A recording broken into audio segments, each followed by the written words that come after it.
there has never been a study done to determine the actual effect that celebrities, musicians, etc. have on creating change. And so about 6 months ago, we started that study. Hi, I'm Rachel Kraus. And I'm Caryl Stern. And we are here to explore and unpack the essence, architecture, and DNA of purpose across industries, professions, relationships, and even within paradox. So on this podcast, we're going to unlock the stories and the journeys of our guests. We're hoping to unlock pathways to grow, to gain, and to give. Thanks so much for joining us. So I'm really excited for today's discussion because Adam and I met actually under very funny circumstances. We both went to a dinner that we both, I think, given the choice, would have opted out of. We were both exhausted. We had been in a lot of meetings and a lot of travel that week and ended up talking till, I don't know, till they threw us out because we closed the place down. So, Adam, you're a musician, you are an academic, you're a sustainability advocate. You are an amazing young man who has accomplished so much in a short period of life. And so why don't we just start by letting you tell the audience your story? Wow. Okay. My story. Where to begin? I guess we could begin with the really pivotal moment that made me realize that I wanted to do something beyond music. And it also informed my music career, but when I was in high school, I took a school trip for a class that I was taking in human rights. And I know it sounds weird that my public school in New York City offered a course in human rights, which is extremely unusual. But we went to go see Mary Robinson speak. And for anyone who's listening who doesn't know who Mary Robinson is, she is the former president of Ireland. She was the High Commissioner for Human Rights at the UN. And now she runs an organization called the Elders. And we saw her speak, and she made the best case that I've ever heard for the relationship between human rights, humanity, protecting humanity, and climate. So seeing her inspire high school kids when she had been doing this for so long and her still being so excited about the work she was doing was so invigorating for me that when I got to college, it made me want to study the things that she was doing.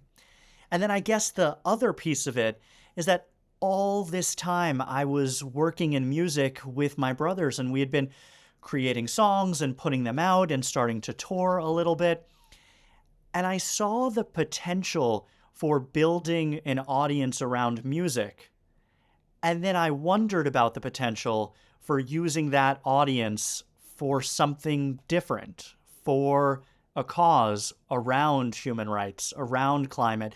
If you could build a movement for music, if you could build a fan base for music, why couldn't you do the same thing in order to solve some of the biggest problems on Earth?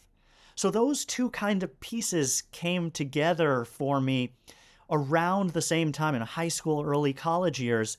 And that's honestly what I've spent the last decade and a half doing. I can't believe it's been that long, but decade and a half doing. And I have never had more fun doing anything in my life. So you see this possibility. Yeah. Take us to it, though. So what'd you do? Take us through the steps. Yeah. Well, I met you. There you go. That was the big answer. No, really. How you how you thought about the music and you thought about the building, and take us through it. Absolutely. So when we first started, we would play shows and literally 2 people would show up. Our very first show, we played in New Jersey at a place called I Play America. And it's kind of this arcade meets laser tag area. And there was a venue in there for 3,000 people, and 3 people showed up. And what's funny is that those 3 people are still our fans today. But that show was horrible. We had never done a live show before. All the equipment broke down, and we had no idea what to do. We were kind of like telling jokes, playing acoustic without any sort of amplification. And it took probably 200 more shows to get to a place where we were selling tickets. And when I say selling tickets, we started with the 3 people, and then it went to 10, and then it went to 50, and then it went to 200, and then it went to 1,000.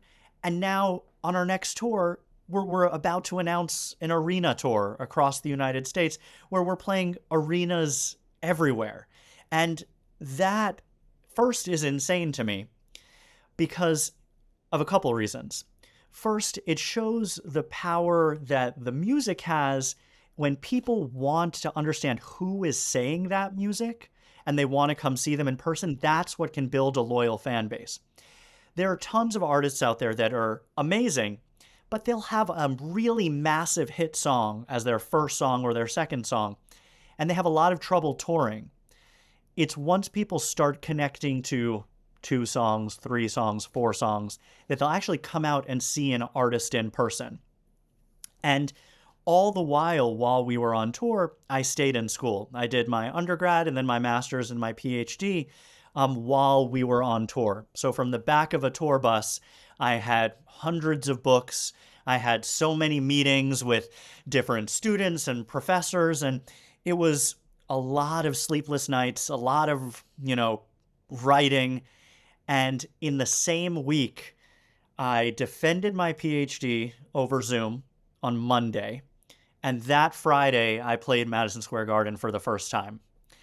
And that week was just such a pivotal moment for me because everyone had always told me, you have to pick one or the other. You have to pick one. You won't be able to do both. And that week was like, no, screw you all.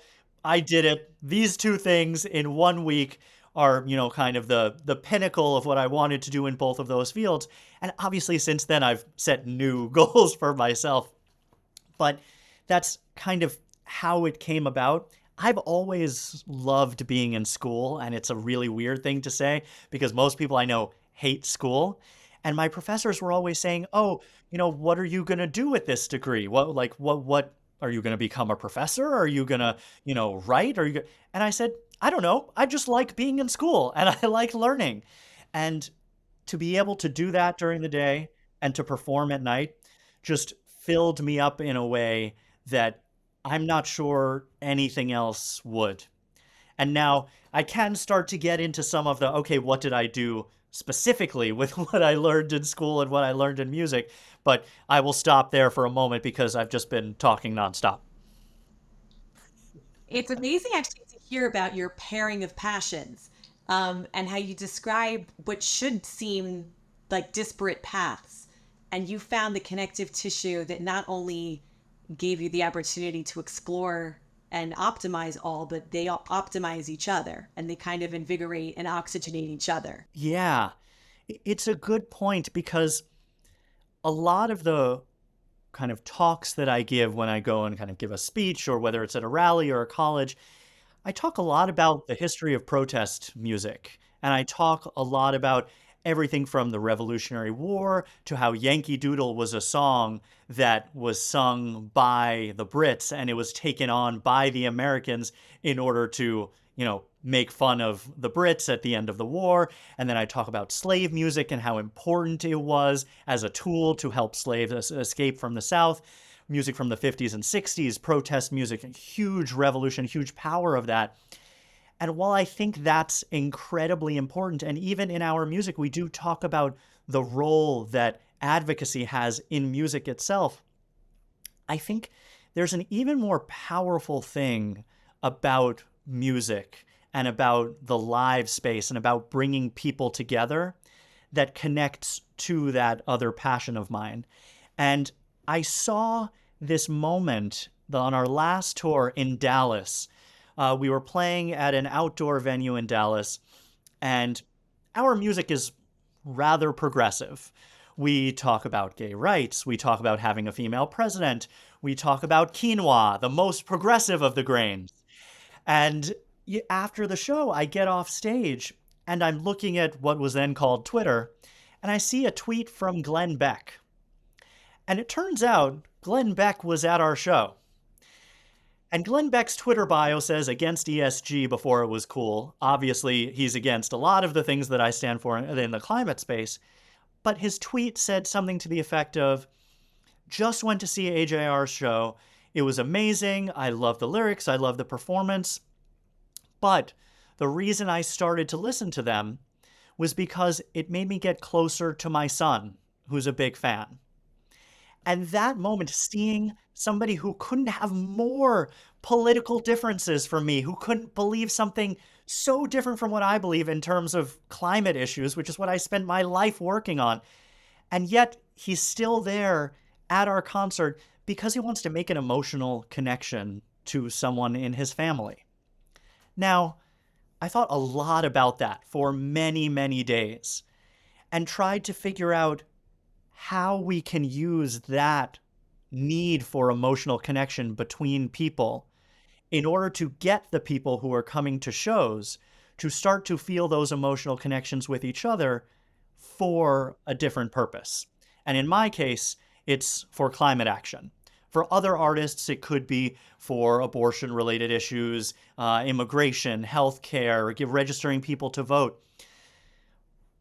But looking at how people come together in this community over music, and you see the same thing in sports, you see the same thing in theater, you see the same thing in dance, in other ways that people express themselves. That's where I started to see that connection between my two areas of focus. And I saw it in other people so I could reflect back on it in myself. It's interesting because one of the things that I really enjoyed as I got to hear more about your journey the first time we talked, and then I know it was also written in Time Magazine, was you did a year-long campaign of listening. And, we're in a day and an age where I think that often people today are talking and not listening and are not or not hearing one another or unwilling to hear voices they don't agree with. And talk to us a little bit about that tour. What made you do it? What'd you learn? What's the takeaway? Yeah. So I run an organization called Planet Reimagined, and we take the idea of research and combine it with the idea of advocacy. And that might seem really simple, but traditionally research is done in academic institutions, think tanks, and that's great, but it tends to sit on the shelf. Advocacy is done at so many great organizations, and it's done in the streets, and it's done online, but a lot of times it doesn't capture enough of the research that's been done. So we have these programs for people from all over the world, from undergrad students through postdocs, who are doing projects that combine research and advocacy. And one of these projects is around a new approach to renewable energy. And so over the last year and a half, maybe 2 years now, I think 2 years now, I would go back and forth to DC, back and forth to state legislatures to try and understand where the gaps were between what Republicans wanted and what Democrats wanted around renewable energy. And like you said, Caryl, that took a tremendous amount of listening and a tremendous amount of thinking for me to come to the conclusion that they want exactly the same thing. And I know this is going to sound insane, but they want the same thing. The renewable energy strategy that we've been proposing, the short version is, if you think about it, there's a huge amount of public land in the United States. And a good portion of that land, about 24 million acres, has been leased to oil and gas. And so they're producing oil and gas, or it used to produce oil and gas. The land has already been disturbed. Why not put renewable energy projects on that same land? The business case is it helps the oil and gas companies to transition and provides a new revenue source for them. The political cases on the Republican side, energy security, new jobs in their community, stimulates the economy. On the Democrat side, we're transitioning faster to renewable energy because we don't have to do environmental reviews because they've already been done. The infrastructure is in place and transmission's already in place. So we're preventing new emissions. And at the same time, once that land is no longer usable for oil and gas, the sun is still going to be shining and the wind is still going to be blowing. So this policy idea took over a year to come up with because I wanted to understand the energy priorities of all of these people across the spectrum. Now, it's the same exact policy, but when I walk into a conservative office, I pitch it in terms of energy security, jobs, and the economy. But when I walk into a Democrat office, I pitch it in terms of infrastructure and I pitch it in terms of emission reductions. When I sit down with the oil and gas company, I pitch it from the business case.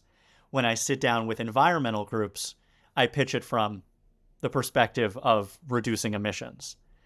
It's all exactly the same policy.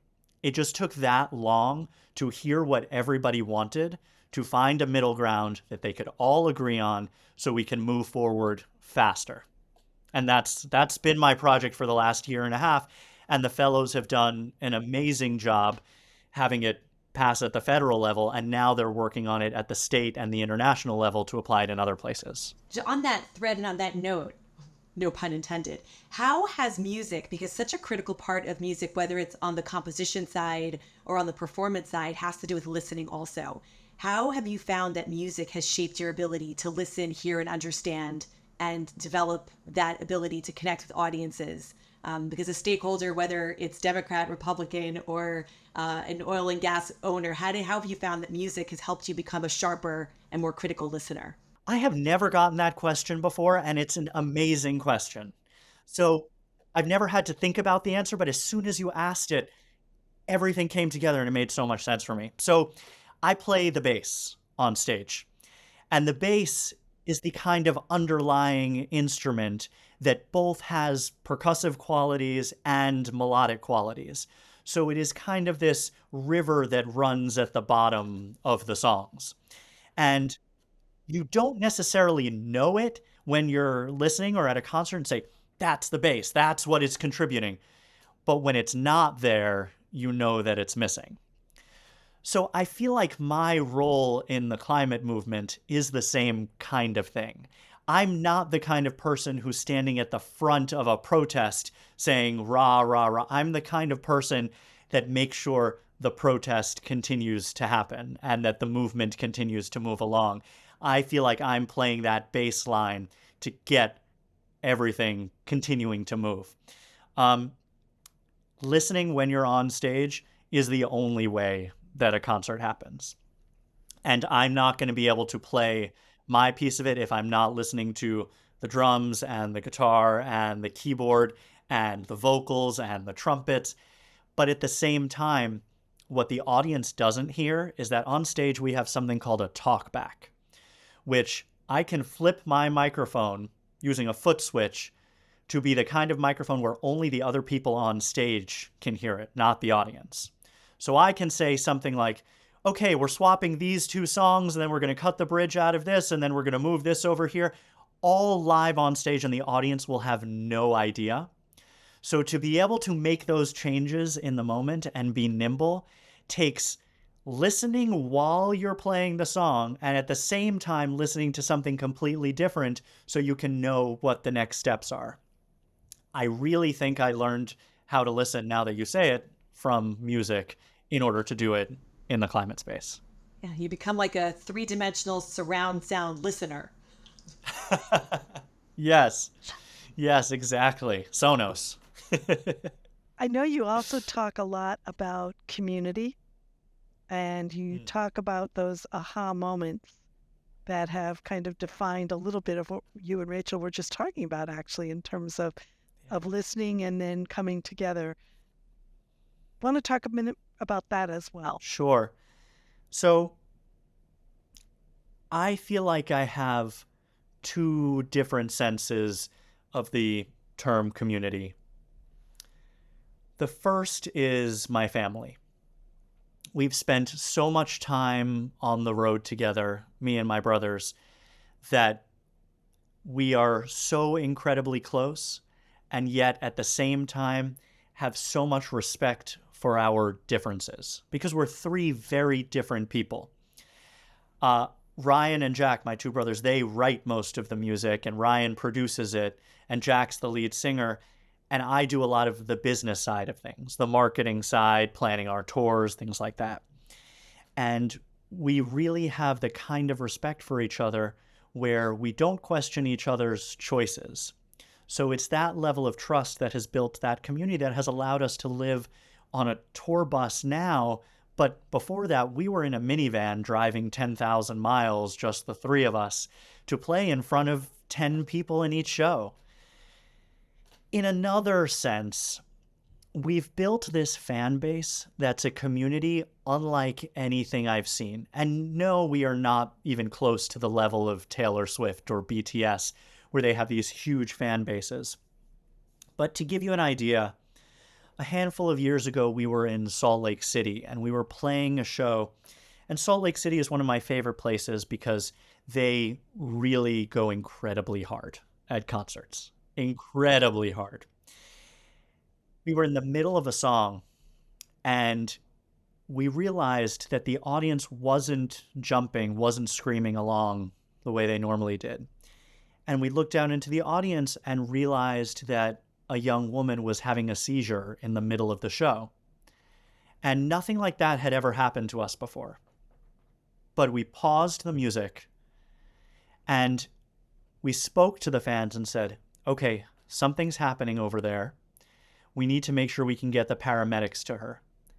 And immediately, like one organism, they all just split in order to make a path for the paramedics to get to her.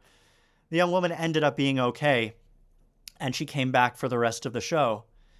But the fact that all of them were there as individuals, but then they came together in order to help one of their own was so inspiring for me that immediately then I thought of them as a community because they were there for each other just as much as they were there for us. It's like a play off of harmony, not just the technical musical term, but Yeah. the collection of differences and different voices all working in synchronized the motion forward. Yep. And there's a lot of musical metaphors that I think work both in community building and in movement building. I think thinking about music as a metaphor is something that I should be doing more of. So thank you for that. You also borrow from business. You said you handle the business side of for the band, and Yeah. you've applied some of the music business industry to the cause. Yes. So in a couple of different ways. The first kind of innovative strategy that I ended up coming up with in the music industry was how to roll out a tour as an opening act. Now, this was something that had never been done before, but I said, why not? And our agent was furious at me because it meant so much more work for him. But I said, I really have a feeling that this strategy is going to do something interesting for us. So we were opening for an artist named Ingrid Michaelson, and we're huge fans of Ingrid Michaelson. And we were playing in 2,000 to 3,000 capacity theaters around the country. Now, when you're opening for another artist, traditionally you can't announce your own tour because they don't want to pull audience from their tour. They want, your audience to come see them and their audience to come see them. So the strategy was I put a show on sale every single night in the market that we were playing 15 minutes after we started our set.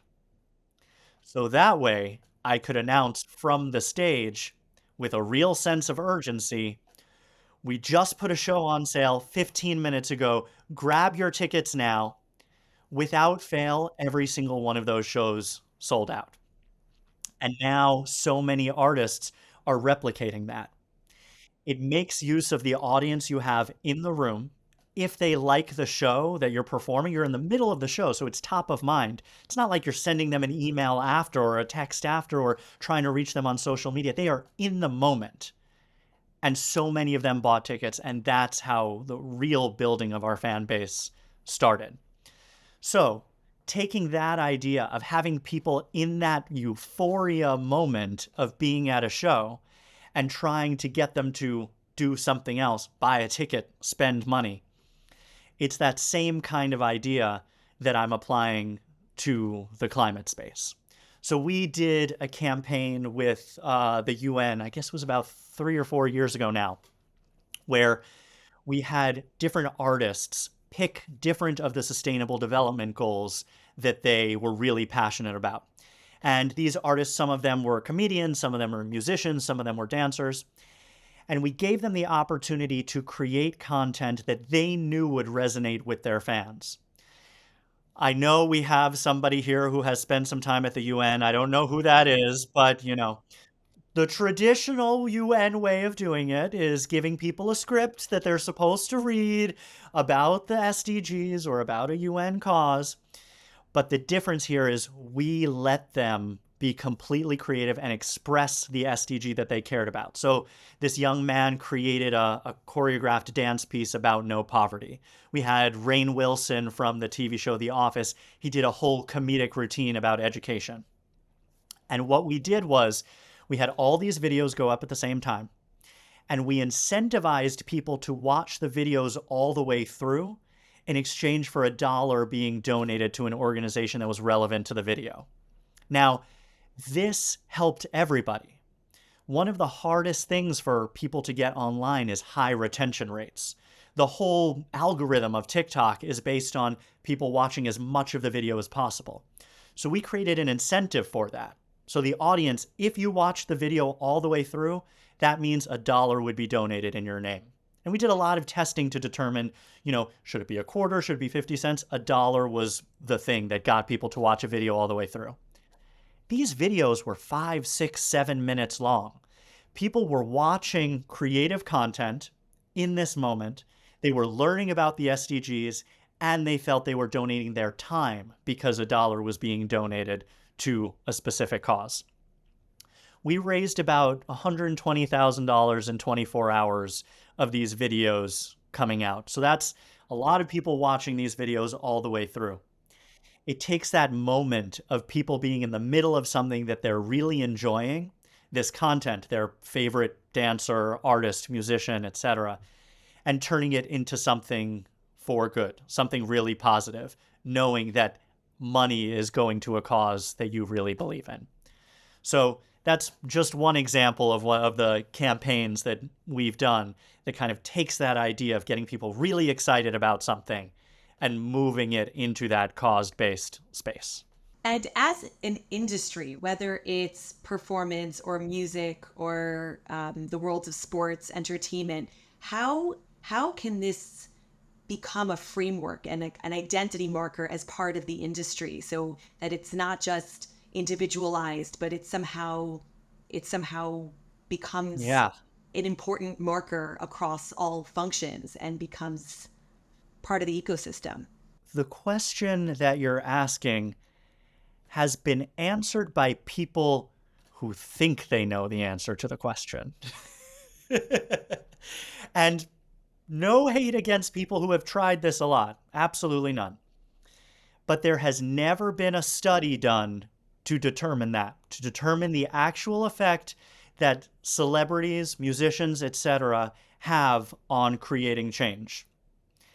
And so about 6 months ago, we started that study to understand how at concerts, sports events, online, to know exactly what artists and other celebrities should be doing, can be doing based on who their audience is, based on the kinds of causes their audience wants to participate in, whether it's before they go to the concert, whether it's in the car on the way there, whether it's waiting in line for merchandise, online for the bathroom, through a QR code on the screen, whether it should be shouted from the stage. So we partnered with Ticketmaster, and we're in the process of polling about 1 million people who have gone to concerts in the last 6 months to understand exactly how to do the most effective advocacy. It's a very kind of long and in-depth study where we're getting millions of data points. Then over the next 6 months, we're going to concerts where we're going to reach a bunch of different demographics to test out these theories. And then we're applying them to sports, places like Comic-Con, theater, etc.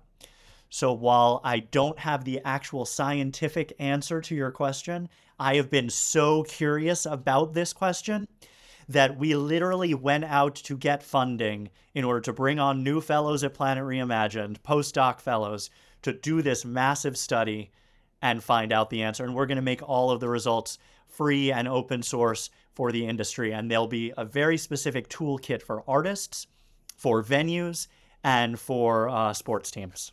So, Adam, you have done so much. It's like unpacking all of this is amazing. If you're lucky enough to have grandchildren someday, What do you hope they remember you for? Well, the number one thing is I hope they remember me for being fun.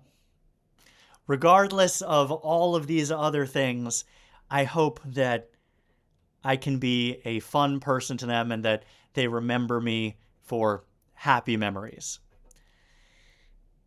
At the same time, I really hope that they're living in a world where climate change is not in their vernacular. And I hope that they know how much that I and other people in their history fought to make the world a livable place for them. Just like I know my grandfather who got a Purple Heart fighting in World War II, I know the sacrifice that he made for me and his family that are living now. And it's something that I think about a lot and fully recognize. And I hope that understanding generational appreciation is something that they will continue to live with. But I hope they live in a world that's not plagued with the kind of extreme weather events and disasters that are climate change related. So, Adam, one of the things we like to do at the end of our cast every time is to really ask you for a little bit of a swag bag gift for our audience. Something that they can take away, something they can learn from you, something you particularly just would want to share with them. So, what do you got for the swag bag? I think I have 3 different things I want to put in the swag bag. The first is a book. It's this book called The Ministry for the Future. And it's a book about climate, and it's kind of depressing, but at the same time, it's kind of optimistic, and you learn so much about human potential. And I really like that idea of human potential. So that's one thing, that's one physical thing that I'm putting in the swag bag. The second thing that I'm putting in the swag bag is a way to connect with family. And I think family for me is so important. I spend so much time on the road with my family, but I also think of a lot of other people in my life as my family. And one of the things that I love asking people in my family is what they ate in their last meal. I'm a big foodie. I travel the world. I try and eat at as many restaurants as possible. And I like trying local cuisines. And one way to just kind of start a conversation to connect you to your family is to ask a question about the last thing that they ate.